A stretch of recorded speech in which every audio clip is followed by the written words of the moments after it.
Sin más preámbulos, presentamos al congresista Miguel Ángel Torres. Muy buenas noches, ¿cómo está usted? Buenas noches, Enrique, muchas gracias por la invitación. Gracias por estar aquí.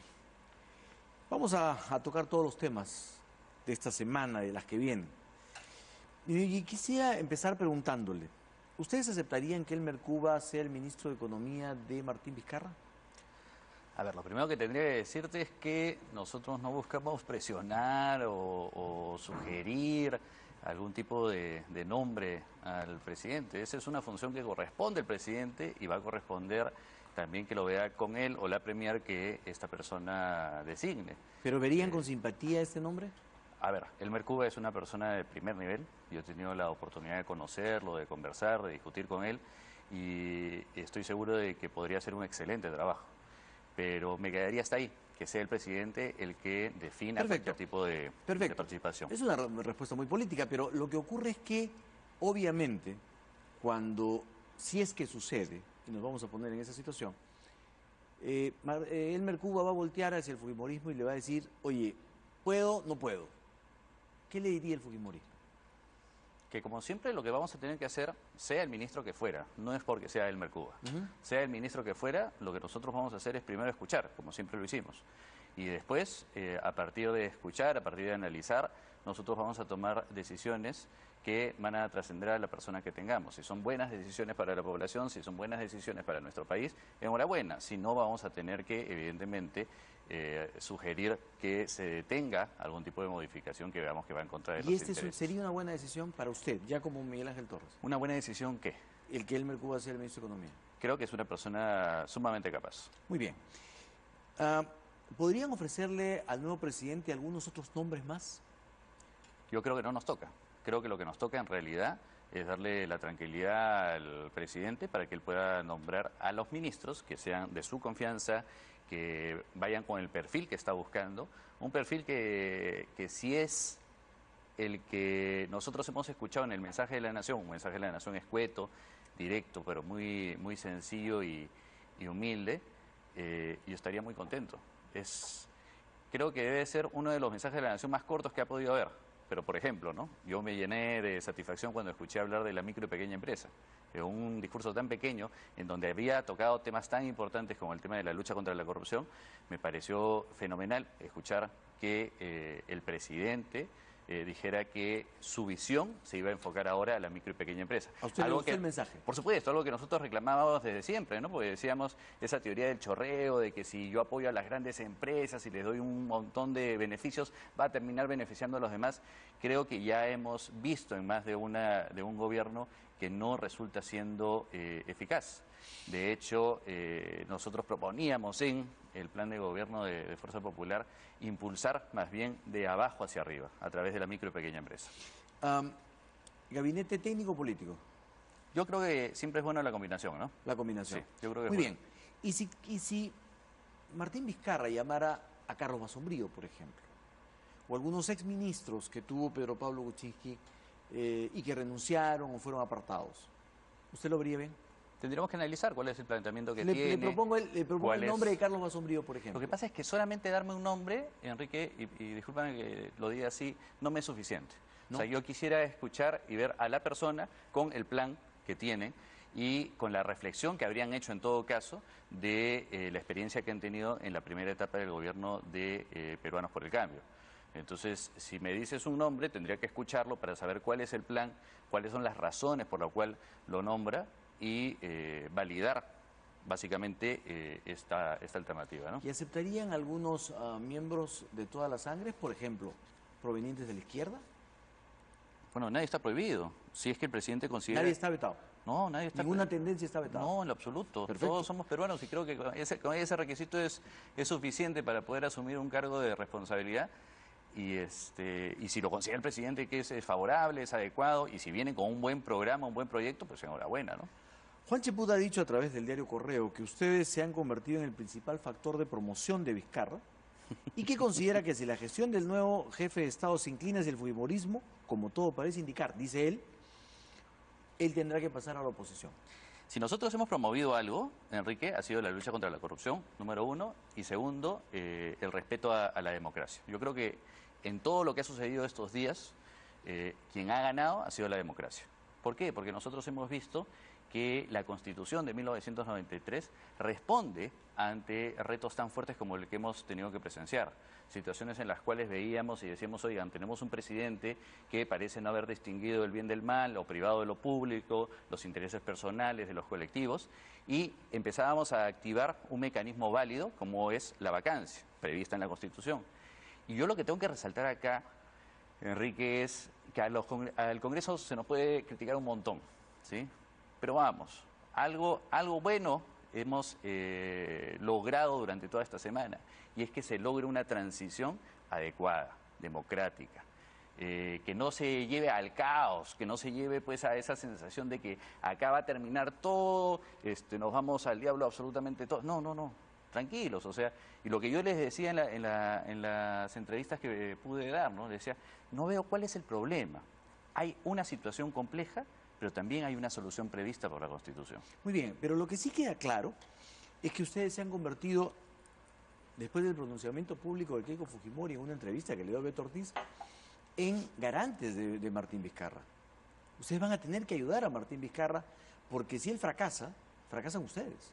Discúlpame, nosotros no somos garantes de nadie, nosotros somos garantes del Perú. Ustedes nosotros apoyaron somos garantes fervientemente, y ahí están las palabras de Keiko Fujimori, diciendo que él era el hombre. Él era el hombre y la estabilidad. Él Enrique, era la garantía. Nosotros lo que apoyamos es que ante una situación en la cual el presidente de la República es cuestionado, ante una situación en la cual vemos que el presidente de la República lindaba con la mitomanía, lo que correspondía era hacer caso a nuestra Constitución, que era ceder el paso a Martín de Vizcarra. Y si para que Martín Vizcarra pueda hacer un buen gobierno, pueda hacer cosas en beneficio de la población, por supuesto que nosotros no nos vamos a poner de costado ni nada por el estilo, vamos a poner el hombro como corresponde. No le van a dar una luna de miel de 6 meses, un año, y después otra vez lo que se llamó, lo que muchos han llamado el obstruccionismo y el enfrentamiento. Y ahí siempre vamos a tener la discrepancia. Tú en más de una oportunidad me decías, oye, pero parecería como si fueran obstruccionistas, y yo sostengo exactamente lo contrario. Hasta las últimas semanas del gobierno de Pedro Pablo Kuczynski te pudimos dar algún tipo de demostración. Yo creo que la gente no se dio cuenta con todo este barullo que hubo, pero en las últimas semanas pidieron una colaboración muy fuerte al legislativo con el reemplazo del DEU 003, y nosotros lo dimos. Ellos pudieron sacarlo a través de un decreto legislativo, pudieron sacarlo, con condiciones, ¿no? Pero ¿tú qué crees? ¿Que nosotros somos mesa de parte? Yo creo que si algo así ya quedó completamente comprobado, es que el Congreso de la República no es una mesa de parte, que no tenemos ningún problema en trabajar y que tenemos capacidad técnica para responder ante estos retos. Ahora, lo que sí ha quedado claro también es que ustedes han cumplido 4 objetivos. 1, ¿Ah, sí? vacar a PPK. Ese no es un objetivo. 2, remozar todo el gabinete. 3, debilitar tremendamente a Kenji Fujimori, a pesar del contraataque del que vamos a hablar ahora, y neutralizar a Alberto Fujimori. 4 objetivos que ustedes han podido lograr de su agenda particular. Ya, es que no coincido contigo, pues, porque si tú me dices esa es mi agenda, sería una agenda terrible. Es una agenda que no mira hacia el país. ¿No era realmente una agenda? Perdóname que dije. O sea, la vacancia de Pedro Pablo Kuczynski era un objetivo. La agenda que yo puedo ver en Fuerza Popular es una agenda de lucha contra la corrupción, de apoyo a quienes están más desprotegidos en nuestra sociedad, le hace la MIPES, los trabajadores, los consumidores. Pero vencer a Kenji también era un objetivo de supervivencia de ustedes. A ver, si el señor Fujimori, si Kenji tenía algún problema con nuestra bancada, ese era un tema de él. Ese era un problema de él. ¿Pero cómo? Estaba carcomiendo los cimientos de Fuerza Popular, llevándose a todos los... Y lo estaba haciendo pues de manera indebida. A todos los disidentes. Se lo estaba haciendo de manera indebida. Yo lamento, yo lo he comentado en más de una oportunidad, Kenji es mi amigo. A mí me da muchísima pena de que haya escuchado estos terribles consejos que lo han llevado a situaciones verdaderamente lamentables, ¿no? Para ustedes, ¿cuál debería ser el perfil del nuevo primer ministro? Hablo del primer ministro. Una persona dialogante, una persona que escuche, que no sea soberbia. Yo lo que veía en los anteriores premieratos y que me incomodaba mucho, me fastidiaba mucho como congresista. Estamos hablando de Mercedes Arauz y Fernando Zavala. Pues claro, los dos anteriores, ¿no? Veía mucha soberbia, sobre todo cuando venían a acompañarnos a las sesiones del Congreso de la República. ¿Sabes qué sentía, Enrique? Sentía que venían primero por cumplir y segundo porque bueno, hay que hacerlo y ¿sabes qué? Todos estos señores no saben de lo que hablan. No obstante que nosotros en más de una oportunidad les advertimos de cosas, de errores en los cuales ellos estaban incurriendo y también les sugerimos salidas para poder sacar adelante las cosas. Entonces, yo lo único que pido es que haya un premier muy parecido a Vizcarra, humilde. Si tú me dices, oye, una característica, algo que a mí me dejó impresionado el día del mensaje de la Nación de Vizcarra, es la humildad. Ya, pero eso para muchos puede ser, digamos, un deseo de ustedes de que sea un primer ministro que baje la cabeza ante ustedes. En lo absoluto, en lo absoluto. Yo cuando busco una persona que no sea soberbia, que tenga humildad, busco una persona que en realidad tenga la mente tan clara que pueda escuchar, pero que también pueda defender sus ideas, pero ideas que no estén simple y únicamente limitadas a ver cuál es el beneficio personal o el beneficio de un determinado grupo, sino un beneficio colectivo. ¿Y esa ha sido la tónica en los dos primeratos, la defensa del beneficio de grupo? No lo he visto yo. Yo en realidad, y ya lo he dicho más de una oportunidad, recuerdo al premier Zavala yendo a la Comisión de Constitución que presidía, defendiendo los intereses de las empresas consorciadas. O sea, yo veía a un abogado, no veía a un premier. Y cuando veo a Mercedes Arauz, a un premier, ¿no? Mercedes Arauz, veía a una persona que verdaderamente se había convertido en lo que tanto criticaba, que era la concentración del poder absoluto. ¿Se acuerdan cuando decían, oye, no vayan a vacar a PPK porque después van a vacar a los otros dos y el fujimorismo va a tener un copamiento del poder absoluto? Bueno, la señora Arauz era la mejor representación del copamiento del poder total. Primera vicepresidenta, premier, congresista de la República. Dios santo, yo creo que eso no es favorable, ¿no? bueno, lo que se hablaba en la primera vacancia fue porque ustedes tenían en paralelo el tema del tribunal, el tema de las acusaciones a la fiscalía, Ya. o sea, No, tenían no. todo en paralelo. Vamos. Que ustedes no lo hayan presentado está bien. Eso es lo que Eso usted es me va a importante, decir. claro, Está bien, es importante pero ustedes lo decirlo, defendían pues. también, ustedes lo defendían y iban a votar por Pero eso. es que es importante decirlo, porque cuando me dicen, oye, lo del tribunal, bueno, entonces recordemos a los marinos que han presentado esta acción válida para poder sostener o sustentar esta acusación constitucional. En el tema de la Fiscalía, Enrique, yo no he sido tibio ni nada por el estilo en señalar que me llama muchísimo la atención la forma como el Ministerio Público se ha manejado en determinadas circunstancias. Y la verdad es que esta semana cuando escuché decir, pero ¿cuál es el problema? Si eres gobierno, el Ministerio Público no te va a molestar, la verdad es que me llamó y me invitó muchísimo en la reflexión, ¿no? Vamos a hablar de eso también, pero antes quiero preguntarle. Sí. Temprano, prefiero, ya que estábamos hablando de Mercedes Arauz, prefiero tocar entonces otro tema. ¿Están decididos a desaforar a los 5 congresistas que han señalado Kenji Fujimori y sus 2 seguidores, Carlos Bruce y Mercedes Arauz? Estamos decididos a seguir un debido proceso. Un debido proceso como siempre lo hemos planteado nosotros, en donde vamos a escuchar a cada una de las partes. Y hay algunos casos donde, por supuesto, no te voy a negar, los espacios para decidir un desafuero se ven bastante reducidos, ¿no? ¿Está usted hablando de los 3 casos fujimoristas? Preferiría no adelantar la opinión, porque seguramente esto lo vamos a ver en comisión permanente y podría tener que pronunciarme al respecto, ¿no? Ahora, ¿podríamos tener a una vicepresidenta de la República en actividad y una congresista desaforada, por otro lado? Triste, ¿no? Triste y además que un poco desconcertante, porque yo a estas alturas pensaba que la premier saliente Mercedes Arauz ya estaba presentando su renuncia. Ella había dicho, se va a PPK, me voy yo. ¿Usted hubiera esperado que ella lo presente? Hubiera esperado de que por lo menos sea consecuente con su palabra. Que cumpla su palabra. Sí, o sea, hubiera esperado eso, ¿no? Quizás no sea lo más adecuado, porque finalmente, y ya lo habíamos dicho nosotros en más de una oportunidad cuando lo amenazaban al señor Vizcarra con que si no renunciaba era un traidor, nosotros decíamos, oye, ahí tiene una obligación constitucional que cumplir, ¿no?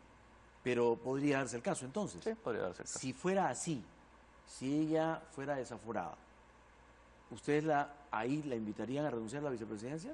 ¿Tendríamos una vicepresidenta desaforada? ¿Podríamos invitarla? Sí, por supuesto que sí. Ahora, la invitación es solamente una invitación. Nosotros no podemos retirar a un vicepresidente de su cargo, ¿no? A ver, Luis Johamovich ha dicho que lo que hemos visto en estos días, y tiene que ver con esto que usted planteaba, ha sido Montesinos contra Montesinos. Y dice, hemos dado el círculo completo. Un lado ha tenido la actitud montesinista de comprar votos y el otro de grabarlo. Y más que eso, de propiciarlo, lo que llamaba agente provocador, alguien que denote esta situación. Tú sabes, Enrique, que ¿No ha sentido usted eso? Tú sabes que cuando yo decidí meterme en la política y lo tuve que consultar evidentemente con mis hermanos, con mi madre, con mi esposa, una de las cosas que analizábamos era el terrible daño que le había hecho toda la política a la familia. Mi padre, y esto te lo pueden decir todos, era un enemigo acérrimo de Montesinos, no obstante estar dentro del fujimorismo. Pero algo que a mí me invitó a participar, me impulsó a participar, era ver a Keiko. Era ver a una mujer que, al igual que mi padre, había decidido desde muy temprano denunciar las actitudes de Montesinos y separarse total y completamente de las prácticas que éste tenía, la vulneración de los derechos que ejercía, es decir, todo lo que es desdeñable de parte del gobierno de Alberto Fujimori en los 90. ¿Alguien le puede decir que esa reacción fue un poco tarde? No, porque eso lo hizo ella teniendo cerca de 18, 19 años creo, cuando decía que Montesinos se debía retirar y es más, cuando participaba y decía no debe haber una reelección.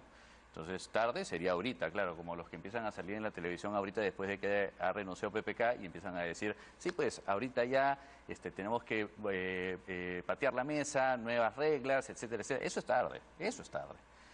Tarde no es denunciar las cosas en el momento en que las conoces, en el momento en que las puedes apreciar. Respecto al tema de si grabar ha sido un acto montesinista o no, no confundamos a la población, porque el señor Montesinos, a quien detesto,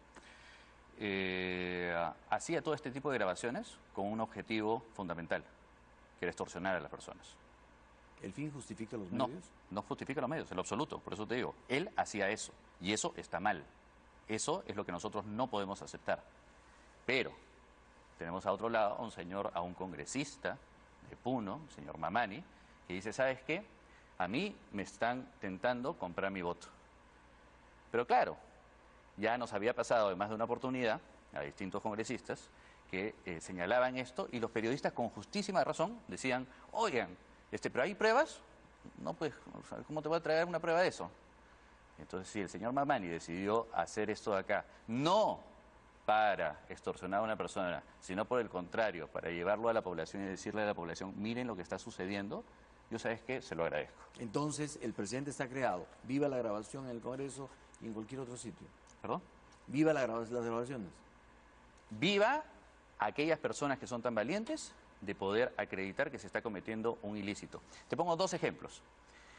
No sé si la población lo va a recordar porque esto es lastimosamente pan de cada día. ¿Has visto cuando encuentran coimeando a un juez? Cuando se hace estos operativos en donde se demuestra que el juez... Eso es en coordinación con la policía y con la fiscalía. Una posibilidad. Segunda posibilidad. Y no es tan alejado de ustedes. El periodismo lo hace. Y el periodismo lo hace de manera válida. No lo hacen coordinado con la fiscalía, no lo hacen coordinado con la policía. Pero llevan estas grabaciones ocultas porque están buscando un fin específico.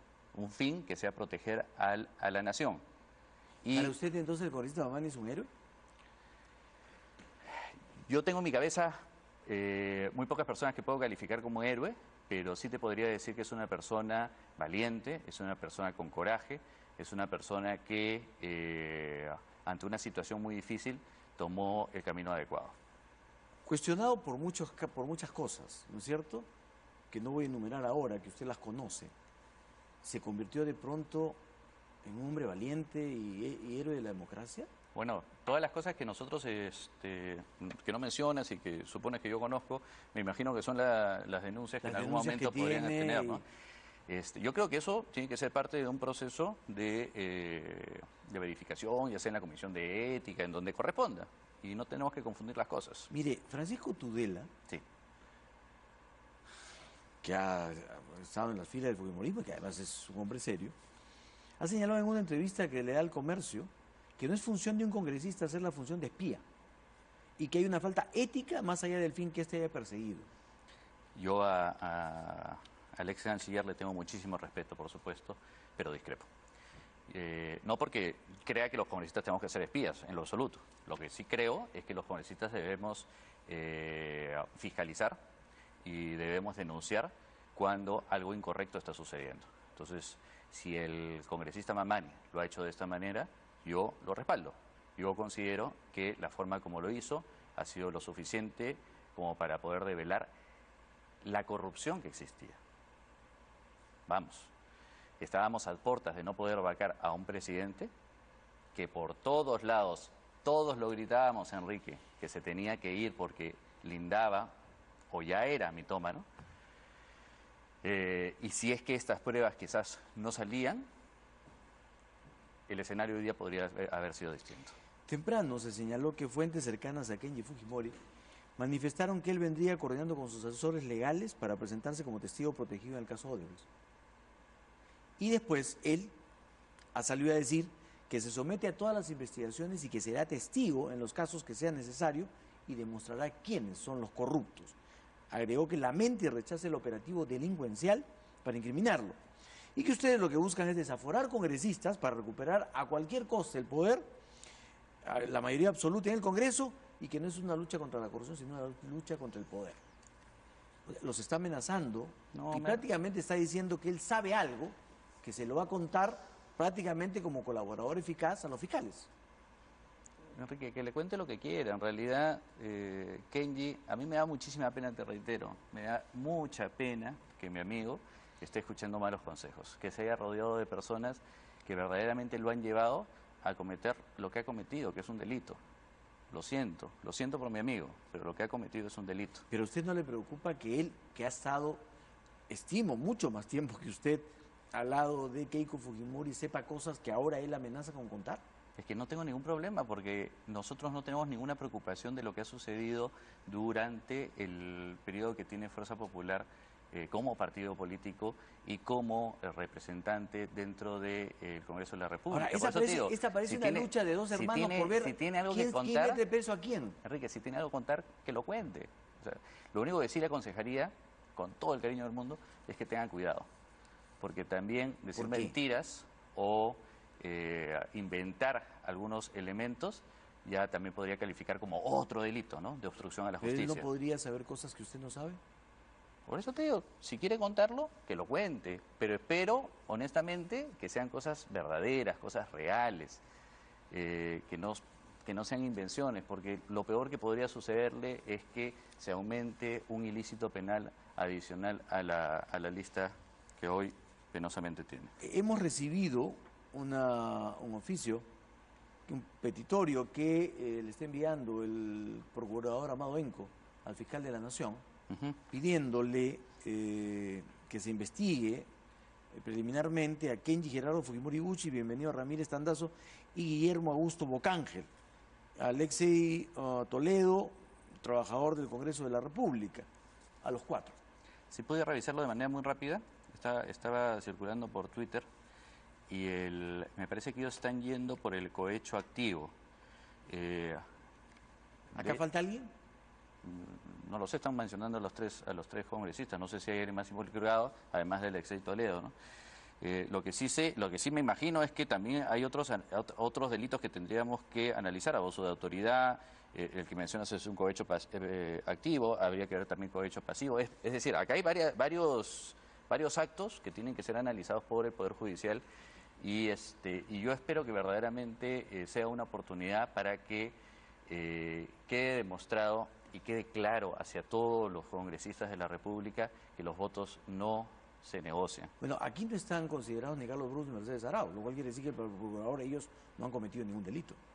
Bueno, esperemos entonces, en todo caso, en las siguientes acciones que puedan tomar, ¿no?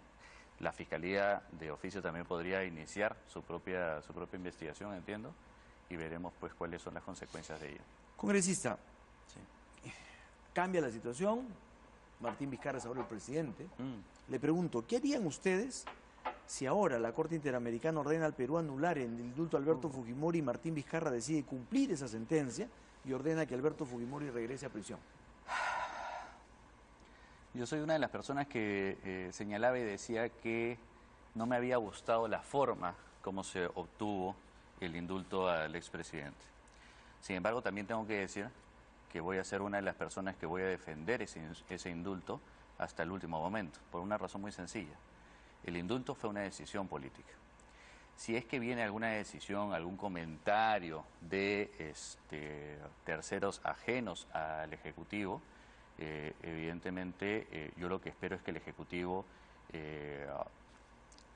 utilice todas las herramientas legales para poder defender su decisión. Pero hay decisiones de la Corte que, por ejemplo, a mí me llaman mucho la atención, ¿no? Por ejemplo, la Corte señala en alguna de sus sentencias que los concebidos no son sujetos de derecho.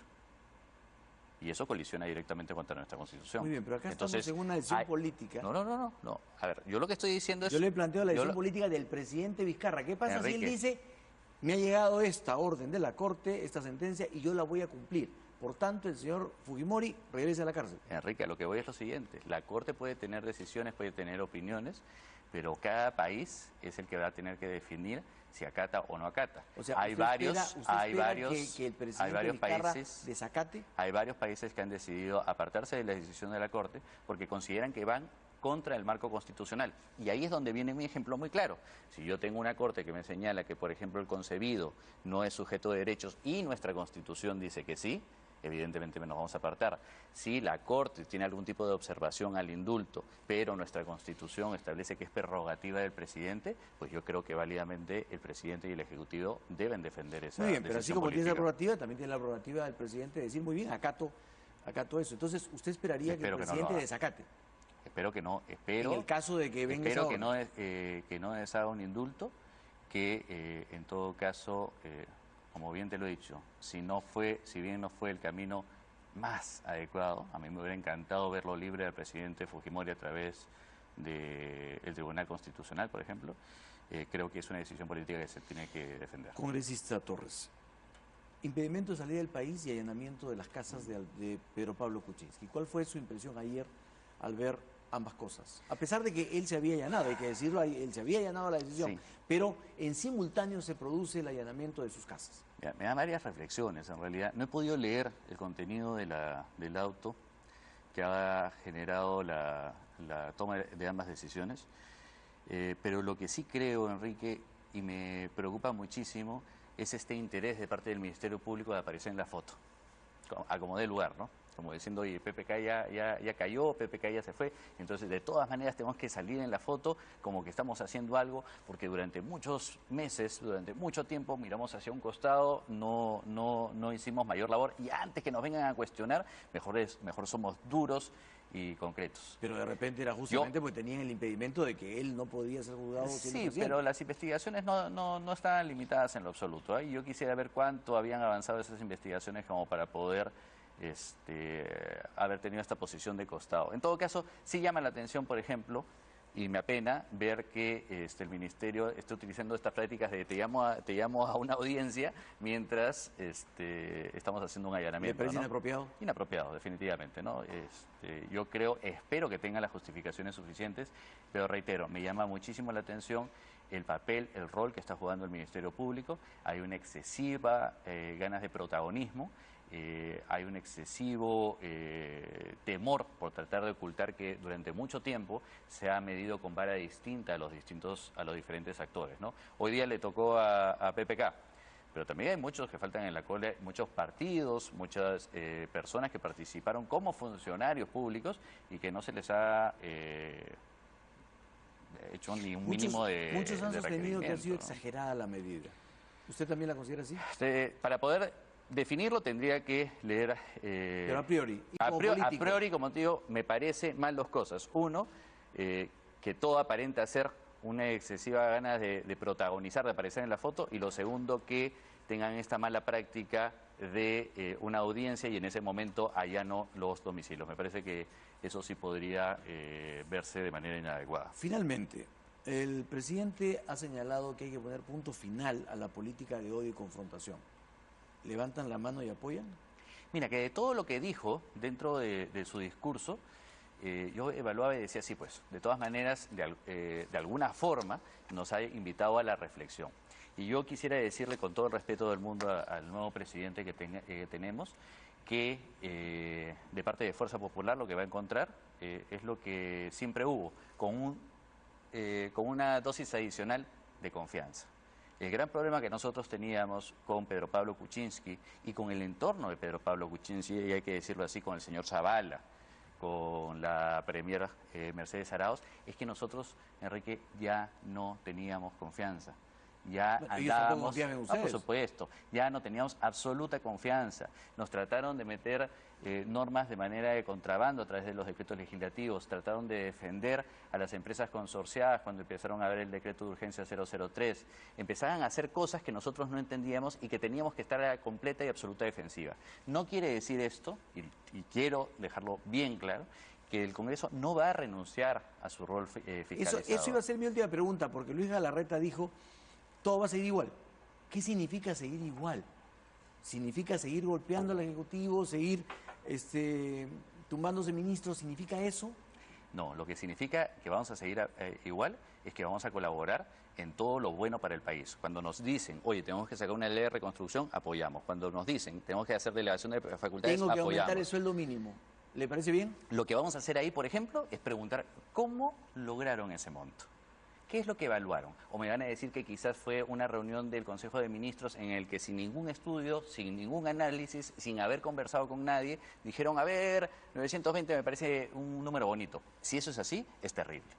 Yo quiero saber y quiero pedirle explicaciones de cómo llegaron a ese monto. Porque a mí no me preocupan las grandes empresas. A mí lo que me preocupa es la micro y pequeña empresa. ¿Que esto puede ser perjudicial? Por supuesto. Pero también tenemos que ver si es que logramos un equilibrio adecuado frente a las demandas válidas que puedan tener los trabajadores de nuestro país. ¿Van a insistir en la ley con relación a los medios? Bueno, entiendo que eso ya está en el plano del Ejecutivo. Ha sido observado, regresará, tendremos que nosotros hacer un debate. Me entiendo que se hará en la Comisión de Transporte y Comunicaciones. Y siempre estos retornos nos permiten tener también una nueva visión de las cosas. Van a revisar. Por supuesto, siempre se revisa. Muy bien. Congresista Miguel Ángel Torres, muchísimas gracias por su presencia. Muchas gracias. Muy amable. Vamos a una pausa. Regresamos para hablar con Juan Cheput. ¿Sigue en el oficialismo o ya pasó a la oposición?